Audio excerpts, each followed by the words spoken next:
What is up, everybody? So we got an interesting article here from Forbes that came out recently, November 26, 2018. That was yesterday, today's 27th.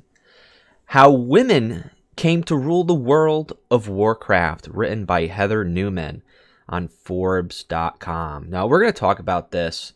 A couple things I want to go over here, but I'm not going to read the entire article here, but I'll put the gist of it here. The writer is is interviewing the writers for WoW, and she is heavily pushing some kind of narrative for them to admit that feminism is apparently live and well in World of Warcraft. Now, I'm going to read some of this up until a certain point, and then I'm going to go over some points I have. But she starts, World of Warcraft, Blizzard Entertainment's massively multiplayer online RPG, has been known throughout its 14 years of extensive storytelling. Cinematics and in-game storylines have kept millions paying its $15 a month subscription fee. But throughout that history, the vast majority of leading characters have been male. No longer. I recently caught up with Lydia Bottagoni, a senior vice president of story and franchise for Blizzard, and Taryn Gregory, in-game cinematic product director, to chat about how women came to rule World of Warcraft and how the game's massive storyline comes together. In the space of 6 months, 3 leading ladies have taken the spotlight: Jaina Proudmoore, Sylvanas, and Queen Azshara, leader of the Serpentine Naga and Big Bad in the Shadows. Each got her own Warbringer short this summer, leading up to the launch of the expansion. In-game cinematics have skewed heavily towards these characters, as well as leaders such as Jaina's mother, Catherine Proudmoore, Lord Admiral of Kulturas, Talanji, powerful princess of Zendawari Troll Empire, Talia, the daughter of Bolvar Fordragon and the lead character in a series of Alliance Zone quests, the priestess, Yasma, and Priscilla Ashvane, who lead some unsavory characters indeed. In fact, just 2 major Battle for Azeroth cinematics so far have focused on an all-male cast, and both are outside the game. Lost Honor, the excellent short that premiered at BlizzCon and featured King Anduin and Orc Warlord Varrock Sourfang, or the earlier Old Soldier, which profiled Sourfang through the eyes of a troll shaman groupie. The shift has been a groupie. Are you categorizing trolls? The shift has been a long time coming. World of Warcraft has had more than 40 large group raid dungeons, for example. A quick look at the ending big bad bosses in those instances prior to Battle for Azeroth turns up just 4.5 potential females. We're gonna go over this, as you guys know. I'm well kept up on my WoW history, and this is absolute bullshit and wrong. 4.5 potential females. Onyxia, a female dragon in a 1-boss instance. So she had to make sure it was a 1-boss instance there. The Naga, Lady Vosh, and Serpent Shrine Cavern. Sinestra, the female dragon bonus boss in Bastion of Twilight.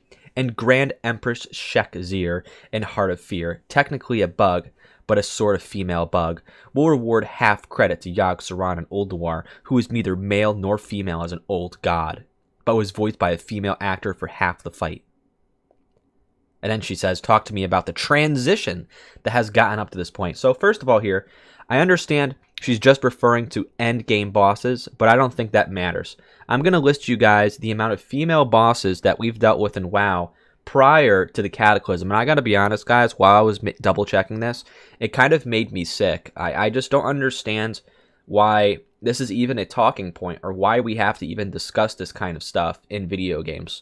I was just reading and listing these, and I'm just saying to myself, man, what a colossal waste of time. There is way better things to discuss than this person talking about this in this article, you know? But AQ has Battleguard Satura and Princess Huhuran, 2 females. Nax 40 has Grand Widow Faralina and Maxena, who is also female, by the way, according to WoWWiki, according to one of the NPCs in Eastern Playlands, considers her a female. Zul'Gurub, the Bat, Spider, and Panther boss are all female. Ulduar has Razorscale, Aureia, and Freya, all female. ICC has Lady Deathwhisper, Blood Queen Lanethel, Valerthia Dreamwalker, and Sindragosa, all female. And that's not counting future bosses from future expansions as well. Not to mention, there's many heroes over the last years or so, and she's technically just pinpointing Jaina and her mother and some other ones. There have been plenty of heroes over the last especially the trilogy, right? The trilogy of WoW, BC, and Wrath, and onward, of female characters. And just off the top of my tongue here, I wrote down, and there's more than this, but Maeve Shadowsong, Alex Straza, and not to mention the other dragon aspects, Ysera, the Panda Alliance leader is female, and not to mention they made a huge big deal of the Draenei, Yrel in Warlords of Draenor, and those are just a few. I'm sure there's plenty more that I didn't even bring up. Not to mention, of course, Jaina Proudmoore, who's been in the game since the Warcraft series, right? So, if you read this article, and I'll link it down below for you, I'm not going to read all the article for you, but if you go down, and I'll link it down below, and you read it, you can clearly tell that she's kind of baiting the Warcraft writers into admitting that there is some kind of direction of feminism in WoW. And it's interesting because the story writers don't really bite onto this, so props to Blizzard, I guess. And Taryn Gregory says in one of the answers here, the Warbringers was definitely an example of once we had explored those stories, we looked back on it going, wow, look, they're all women. But it was hindsight, like, whoa, look at that. Look what happened. It was definitely not a goal from the beginning at all. It's just that the storylines of Sylvanas and Jaina and Azshara were all intersecting through the storyline. It was joyous. Whoa, that's cool. But it was definitely not checking a box, so they had absolutely zero. And honestly, I do believe them. And the reason why I do believe them is because all of the characters that she's mentioning, for the most part, came in Warcraft 3. Jaina's been in the game for over 10 years. So has Azshara. And so has, well, not in the game, but referenced. And so has the other one. Sylvanas has been in the game forever. And Sylvanas has been covered throughout the expansions too. A lot of story with Sylvanas. Jaina, I could kind of see the problem there with, but she has had some kind of story development in the last few expansions. And I think it's sad because these characters have been in the game since Warcraft, right?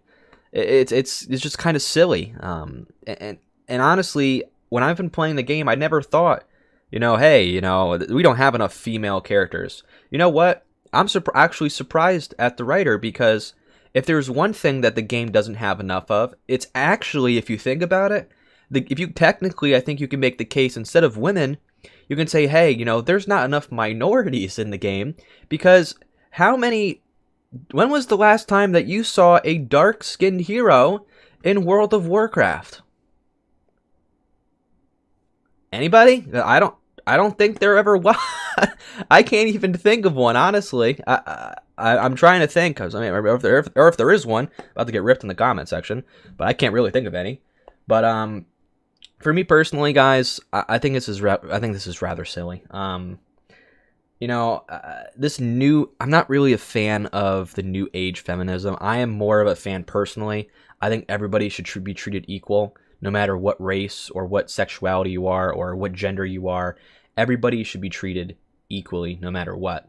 So I guess I'm a fan of like the old school feminism mentality where, everybody is equal, right? But this new age feminism, to the extremes of it, is really rather silly. And I hate the fact that it's like invading video games, especially in our own game, World of Warcraft. You have these like writers trying to push narrative onto the story writers. And I just wanted to cover that in today's video and get what you think down below. But overall, guys, of course, I'm not a fan of pushing political agendas in video games, but just wanted to get your take, and I thought this was kind of stupid. Anyway, thanks, guys, and I'll see you guys next time.